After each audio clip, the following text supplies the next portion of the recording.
নমস্কার সুপ্রিয় দর্শক, অবশেষে সকল প্রতীক্ষার অবসান ঘটিয়ে বাংলার বাজারে আজকের দিনে হুড়মুড়িয়ে বেড়ে গেল আলুর দাম। প্রতিদিন বাজারে গিয়ে সাধারণ মানুষকে এখন রীতিমতো চিন্তায় ফেলেছে এই আলুর দাম। বিশেষজ্ঞরা জানাচ্ছেন এই দাম বৃদ্ধির পেছনে রয়েছে একাধিক কারণ। শুধু দক্ষিণবঙ্গই নয়, উত্তরবঙ্গের প্রত্যেকটি জেলা জুড়েই আলুর দামে ব্যাপক উত্থান লক্ষ্য করা যাচ্ছে। প্রথমত, টানা বৃষ্টিপাতের কারণে আলুর সরবরাহ কমে এসেছে।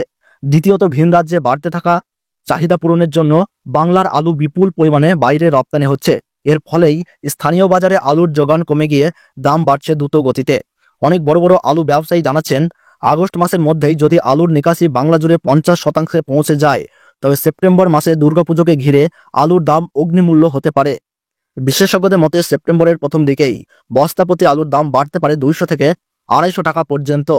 সুপ্রিয় দর্শক, শুধু বর্তমান দাম নয়, আগামী দিনে আলুর দামের গতি প্রকৃতি নিয়েও তৈরি হয়েছে ব্যাপক জল্পনা।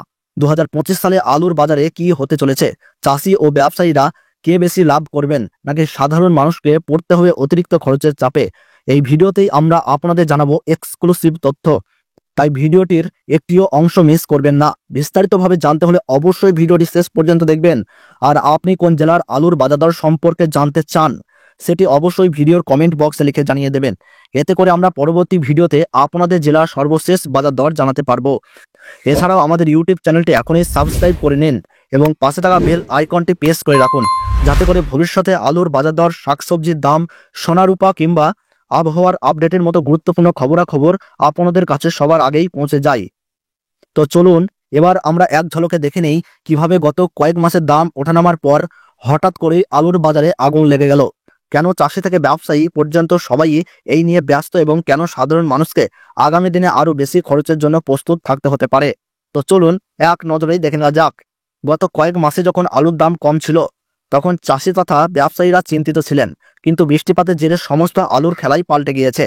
পশ্চিমবঙ্গের পাশাপাশি বাংলাদেশ, আসাম, ঝাড়খণ্ড, বিহার, উড়িষ্যা, উত্তরপ্রদেশ, পাঞ্জাব, দিল্লি প্রায় প্রত্যেকটি জায়গাতেই বৃষ্টিপাতকে কেন্দ্র করে আলুর দাম বৃদ্ধি পেয়েছে। কেননা খেতে থাকা সমস্ত শাকসবজি ও ফসল নষ্ট হয়ে গেছে, আর যার ফলে সবজির দাম যখন বাজারে অগ্নিমূল্য হয়, তখনই আলুর দাম বাড়তে থাকে। আবহাওয়া দপ্তর এই মুহূর্তে জানিয়ে দিয়েছে দুর্গাপুজোর সময় বড়সড় বৃষ্টিপাতের সম্ভাবনা রয়েছে, যার ফলে সেপ্টেম্বর মাসের প্রথম দিকে এবং সেপ্টেম্বর মাসের শেষের দিকে অতি ভারী বৃষ্টিপাতের পূর্বাভাস রয়েছে। আর এই বৃষ্টিপাতকে কেন্দ্র করেই আবারও আলুর দাম অগ্নিমূল্য হওয়ার বড়সড় আশঙ্কা রয়েছে। এছাড়া উত্তর পূর্ব ভারতে ব্যাপক পরিমাণে আলুর চাহিদা বৃদ্ধি পাচ্ছে। যতই দিন যাচ্ছে ততই আলুর রপ্তানি বাড়ছে উত্তরবঙ্গ থেকে উত্তর পূর্বের রাজ্যগুলিতে। উত্তরবঙ্গের ফালাকাটা ও আলিপুরদুয়ার এই দুটি জায়গায় থেকে মূলত ট্রেনে প্রচুর পরিমাণে আলু লোড হচ্ছে এবং তার রপ্তানি করা হচ্ছে উত্তর পূর্বের রাজ্যগুলিতে। আগামী দিনে এই রপ্তানি পরিমাণ আরও ব্যাপকভাবে বাড়তে চলেছে।